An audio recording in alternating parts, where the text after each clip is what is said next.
practice the Dhamma in order to cure the diseases in our mind. We all suffer from these diseases. These aren't the mental illnesses that mean you're so crazy you can't function. People still can function, yet still have lots of diseases in their minds. The basic disease is the suffering we cause ourselves unnecessarily through craving and ignorance. And so when you're looking after your mind, you have to be conscious of the fact that it's a mind suffering from diseases. Just as when the body has diseases, you have to take extra special care not to do anything that would aggravate the disease. And do what you can to not only treat the symptoms, but also get to the root cause. It's the same with the mind. On the one hand, we treat the symptoms, which are the suffering. But we have to dig down to the root causes, which are the cravings and the ignorance. They keep getting mixed up in the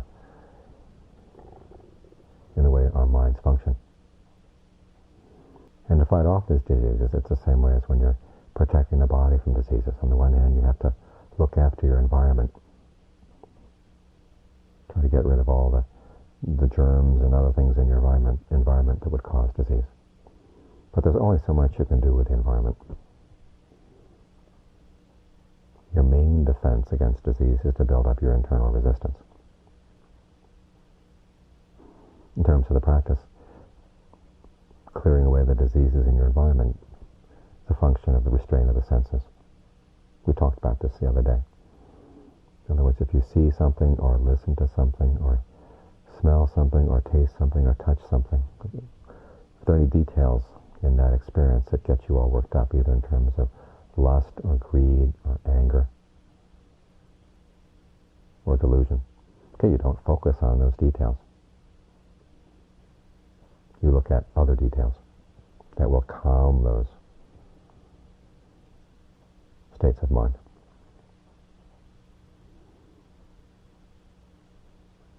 In other words, if it's something that arouses desire, okay, look at the unattractive side. This is why we have those 32 parts of the body every day. So the mind realizes it's just a few of the details in the body that get you worked up. Most of it is nothing that's really worth getting into. Nothing that you would really want to have around all that much.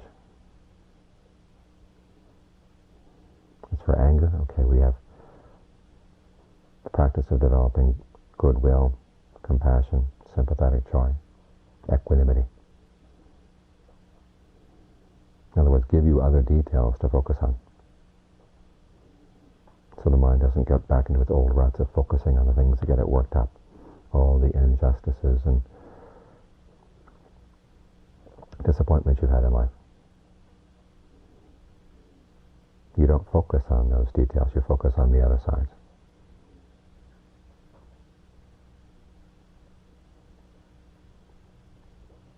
And you also look after your environment to see what things you're bringing in terms of what you read, what you listen to, what you have around, the friends you associate with, to the extent that you can choose these people. Okay, try to choose people who are helpful for the practice, people who don't arouse unskillful states of mind. But as I said, it's your outside environment for the mind is the same as the outside environment for the body. There's only so much you can control. Lots of things are beyond your control. In which case you have to work on the other side, which is to build up your internal resistance. This is why we work with the breath. Because the main reason those outside factors can come into the body and cause disease is we open the door, we put out a bridge, said, come on in. We leave ourselves wide open to outside influences. The mind just kind of the wandering mind, this is the real troublemaker. Because when it just wanders here, wanders there, picks up this, picks up that, and brings it all home. And who knows what germs it's going to bring back with it. At the same time as the mind is wandering around, it's not really fully occupying the body in the present moment. But if you can stay with the breath consistently, Make the breath comfortable, make the breath a good place to stay. This gives you something to feed on right here. Because the reason the mind is wandering around is because it's hungry. Looking for a little satisfaction here, and sometimes it gets it. If it doesn't get it, it goes looking someplace else. And then looking over there, looking over here, back and forth, all around. But if you give the mind something to feed on right here, it doesn't have to go looking around like that. It's not exposing itself to things that's going to come back and infect the mind. In other words, the situation outside may be as it always has been. There's only so much you can do for the human world. But you're not trying to feed on it, and when you're not trying to feed on it, you don't pick up the germs that it has to offer.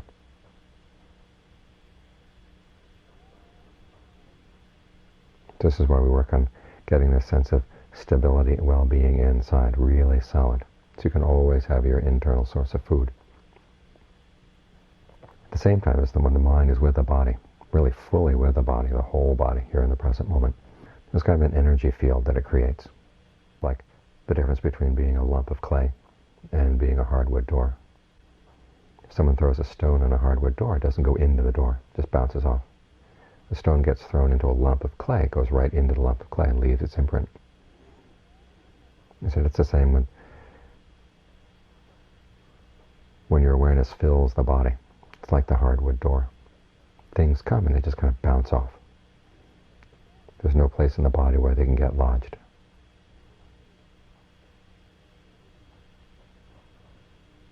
But if your awareness occupies only one little tiny part of the body, or it's not occupying the body at all, it's like a big lump of clay, all kinds of stuff comes in, leaves its impressions.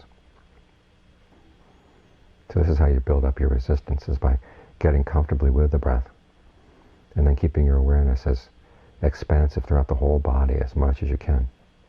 Really occupy your body. Don't leave parts of it vacant. The more you can occupy the body, the more full your awareness is right here in the present moment. The more it has this energy field that can repel all kinds of unhealthy influences from outside. And at the same time, it helps suppress unhealthy influences from inside. Because the real diseases, as I said, the real causes for the disease are not outside. They may foster disease, but it's the craving and the ignorance that come from within. That's what creates the suffering. The suffering of things that change outside is nothing compared to the suffering that comes from the craving and ignorance in the mind. That really burns the mind. Keeps it miserable all the time.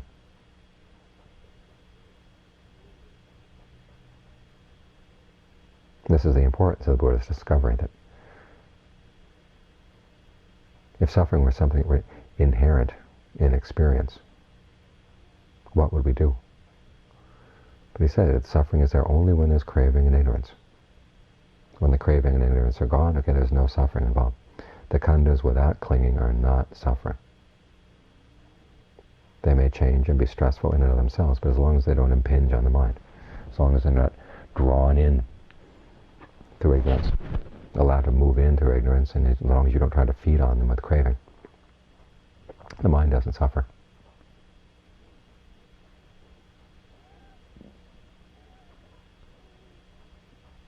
So we try to fend off the outside things that aggravate disease, so we can have time to really focus in on the real causes which come from within. You practice restraint of the senses. You practice keeping your awareness filling the body as much as possible in the present moment. Don't leave it, don't abandon it, don't let other things move in. And John Lee once said that when your body isn't occupied by the mind in the present moment, it's like a haunted house. All kinds of other things come into the house. And you have a really tough time getting them out once you try to move back in. But if you're staying here all the time, you know who's coming at the windows, who's coming at the doors, and you can keep them away if they're going to be unhelpful. You can open the windows and doors only when good influences come in. Because you're there keeping watch over things.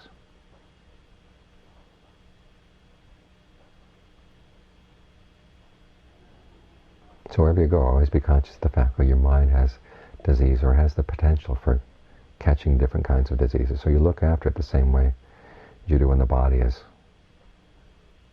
subject to disease. Take care of it. No, okay, there's illness here in the mind that you've got to watch out for, and you have to be careful. You can't be careless. When the Buddha talks about being heedful, this is one of the main points he's making. You can't overlook even the little things.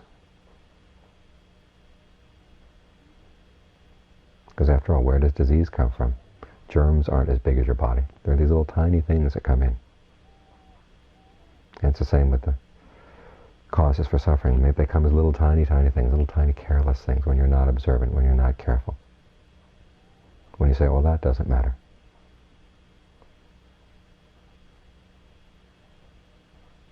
This is one point that we have to hammer over and over again into ourselves. Okay, little things do matter because they do make a big difference. John Munn once said it's very rare that people get blinded by whole logs. But you can get blinded by fine sawdust. It's the little things you have to watch out for.